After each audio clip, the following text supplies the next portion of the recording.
Hi, Dad! Binilan lang kita ng bagong kotse. Kaso hindi daw sila nag-ship sa Pilipinas. So, tignan mo na lang. Come on.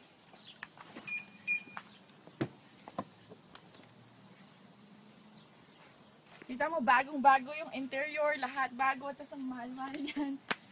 Okay.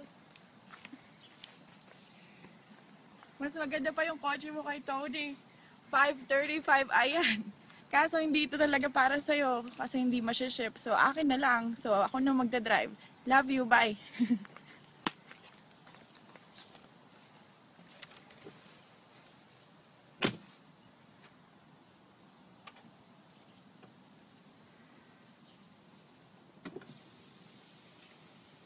Bye, Dad!